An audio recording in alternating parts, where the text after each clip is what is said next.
Você já teve aquela estranha sensação de que um lugar guarda mais do que ele aparenta?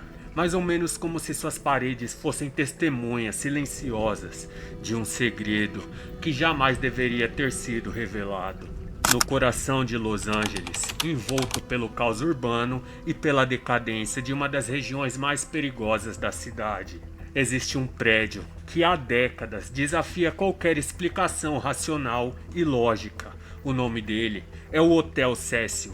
Construído com grandes ambições, o hotel acabou se tornando cenário de inúmeros suicídios, assassinatos brutais e desaparecimentos inexplicáveis. Segundo alguns, manifestações paranormais tão intensas que desafiam até os mais céticos. Mas o que faz do Hotel Cecil tão diferente de outros prédios da história? Por que tantos eventos perturbadores acontecem entre suas paredes? E principalmente, o que realmente aconteceu com Elisa Lam, a jovem canadense cujo desaparecimento e morte viraram um dos maiores enigmas da internet nos tempos de hoje.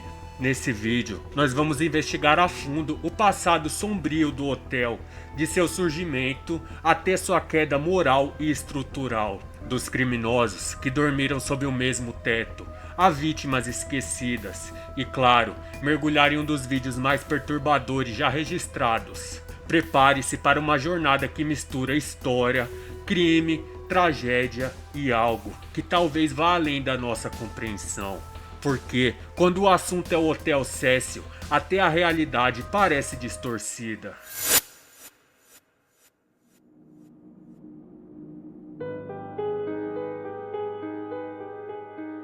A história do Hotel Cecil começa em mais ou menos 1924, com uma promessa de luxo e prosperidade.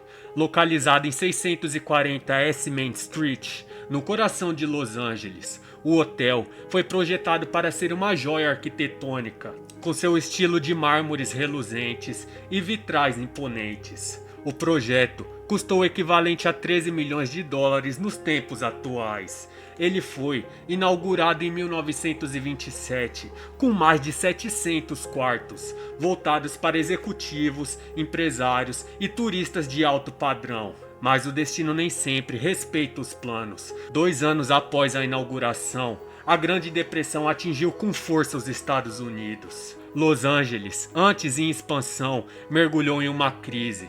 Com o tempo, a área em torno do hotel se degradou, se tornando ponto de moradia para milhares de pessoas em situação de rua.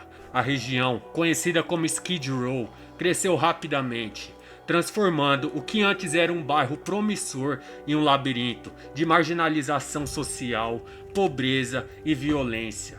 O Hotel Cecil inevitavelmente afundou com o entorno. De hotel de luxo, passou a servir como uma hospedaria barata dessas que a gente encontra por aí em qualquer lugar. E com as tarifas mais baixas, vieram hóspedes mais instáveis, digamos assim, incluindo fugitivos da polícia, pessoas com crises mentais e, segundo registros não oficiais, assassinos em série. Com o passar das décadas, o prédio ganhou uma reputação sinistra. Relatos de suicídio, brigas mortais, ataques e gritos inexplicáveis durante a noite começaram a circular.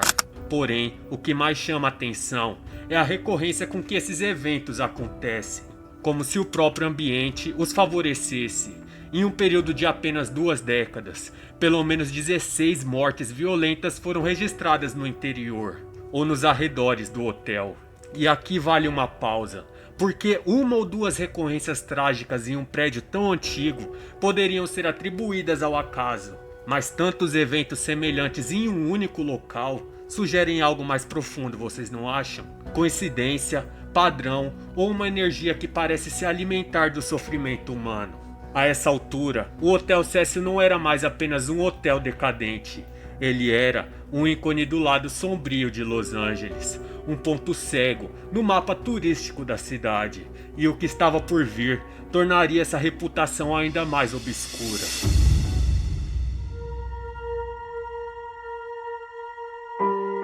Mesmo antes de Elisa Lam chegar ao Hotel Cecil, o lugar já acumulava um histórico digno de um filme de terror. Só que nesse caso, os eventos eram reais. Durante décadas, os corredores do hotel foram palcos de suicídios e mortes violentas, e também de desaparecimentos inexplicáveis registrados pela polícia. Relatos de moradores e até manchetes de jornais da época foram um mosaico perturbador. E ao analisar cada um desses casos, surge uma inquietante sensação de padrão. Vamos começar com um nome um pouco menos lembrado, mas profundamente simbólico: Dorothy Jean Purcell.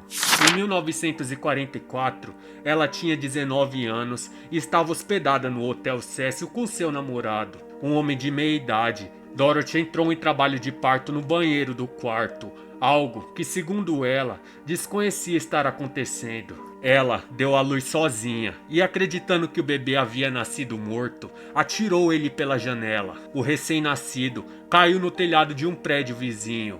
Dorothy foi internada em um hospital psiquiátrico e o caso foi arquivado como tragédia mental. Mas esse foi apenas o começo. Nos anos seguintes, vários suicídios, overdoses, saltos da sacada da janela e até mesmo autoenvenenamento ocorreram entre os andares do Hotel Cecil.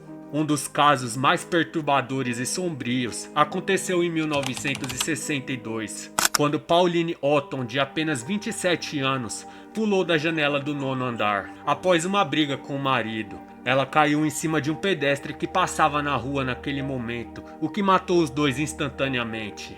E o que dizer de Goldie, uma figura conhecida e querida do bairro, ex-telefonista.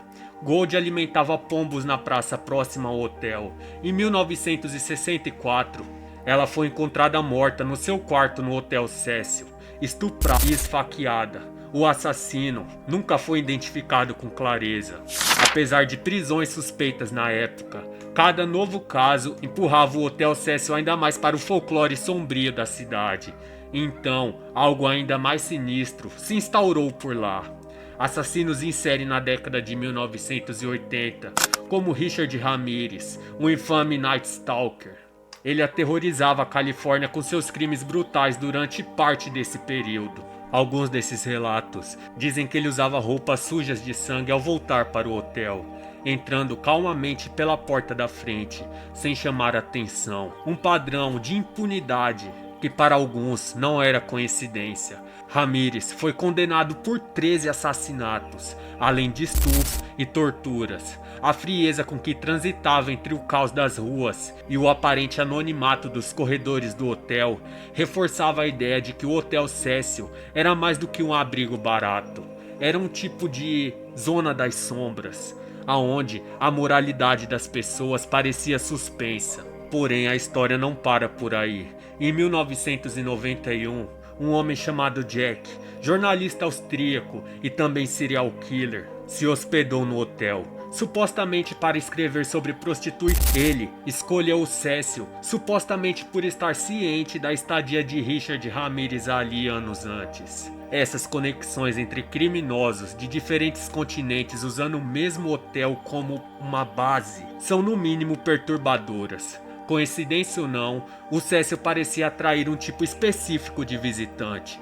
Pessoas em conflito, em fuga ou mergulhadas em uma escuridão interna que o ambiente parecia absorver e refletir. E aqui cabe uma observação pessoal, mesmo que sutil. Será que o Hotel Cecil, com sua aura de abandono e dor, não agia como um imã para esses tipos de almas quebradas? Ou estamos tentando apenas encontrar sentido em um padrão de caos urbano, que se repete silenciosamente em outras partes do mundo, mas com menos publicidade? De uma forma ou de outra, o histórico fala por si. E quando Elisa Lam entrou naquele elevador pela última vez, ela não estava apenas entrando em um hotel qualquer. Ela estava se inserindo em uma narrativa que há décadas parecia repetir os mesmos elementos, porém com atores diferentes e finais cada vez mais trágicos.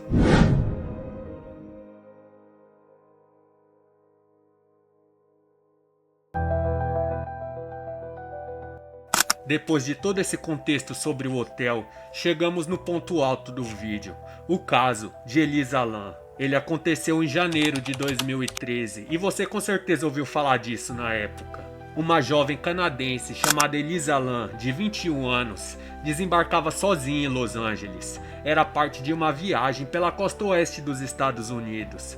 A ideia era muito simples: explorar e viver novas experiências, conhecer pessoas. Mas o que ela encontrou ali foi muito diferente do que ela esperava. Elisa era estudante da Universidade de Columbia, em Vancouver, e havia sido diagnosticada com transtorno bipolar e depressão.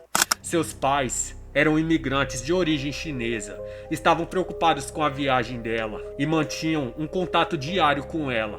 Durante os primeiros dias tudo parecia normal. Ela visitou livrarias, tirou fotos e postou em seus blogs nas redes sociais. No dia 26 de janeiro, ela fez o check-in no hotel. Nos registros do hotel, Elisa havia sido inicialmente colocada em um quarto compartilhado com outras pessoas.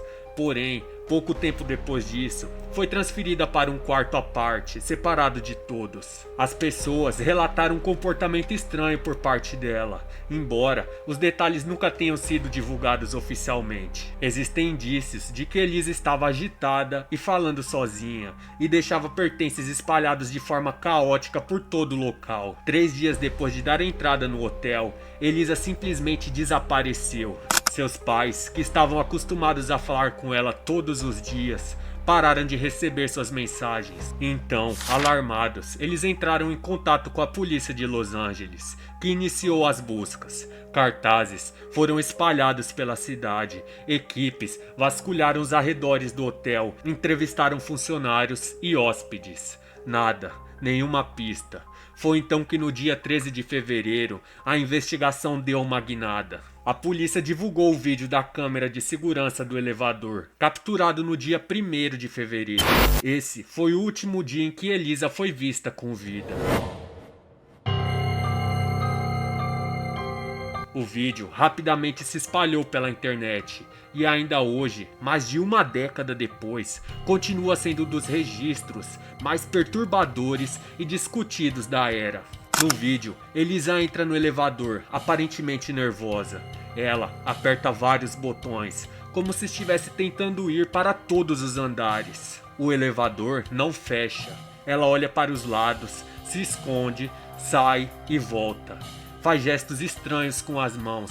Parece conversar com alguém invisível, ou com algo que só ela podia ver. A gravação dura pouco mais de 2 minutos, mas é profundamente inquietante. Não há cortes aparentes, mas o tempo de resposta do elevador é inexplicavelmente longo. Há quem afirme que a gravação foi editada antes de ser divulgada, inclusive com trechos acelerados ou removidos. A internet, como era de se esperar em um caso assim, reagiu em massa. Surgiram milhares de teorias. Elisa estaria sendo perseguida, ou alguém estaria do lado de fora, escondido das câmeras. Ela estaria sob o efeito de drogas ou em algum tipo de surto psicótico, ou teria sido vítima de algo mais obscuro do que isso. A ausência de áudio no vídeo só aumenta o mistério, e quanto mais pessoas assistiam, mais perguntas surgiam. 2 semanas depois da divulgação do vídeo, os hóspedes começaram a reclamar da água do hotel. Eles relatavam que a pressão estava baixa, a cor era escura e o sabor não era comum. Em resposta, os funcionários do hotel subiram até o topo do prédio, uma área de difícil acesso e que era trancada com um sistema de alarme. Lá, encontraram o corpo de Elisa, dentro de uma das caixas da água, flutuando, parcialmente vestida, em um estado avançado de decomposição. O choque daquela visão foi imediato, não apenas pelo corpo ter sido encontrado ali, mas pelas implicações de como Elisa chegou lá sozinha. Por que ninguém viu aquilo acontecendo? Como ela abriu a tampa, subiu a estrutura e entrou no reservatório, e a tampa foi fechada novamente. As perguntas se multiplicaram. As investigações oficiais concluíram que não havia nenhum sinal de violência ou agressão sexual. O laudo toxicológico indicou níveis baixos de medicação psiquiátrica, o que levantou a possibilidade de um surto psicótico causado pela falta de tratamento. A morte nos registros oficiais foi declarada como acidental, por afogamento, mas essa explicação nunca foi o suficiente para muita gente. Primeiro, o acesso ao telhado era restrito. haviam alarmes nas portas e as caixas d'água tinham tampas muito pesadas e difíceis de manusear. Ninguém conseguiu explicar por que o elevador não funcionava corretamente no vídeo. Há teorias que sugerem que alguém teria seguido ela ou induzido aquele destino trágico. Em resumo, o caso de Elisa Lam é um lembrete sombrio de como a realidade pode ser muito mais complexa e perturbadora do que qualquer tipo de ficção. Em vez de buscarmos explicações sobrenaturais, talvez devêssemos focar em compreender melhor os desafios de saúde mental e garantir que tragédias como essa não voltem a se repetir.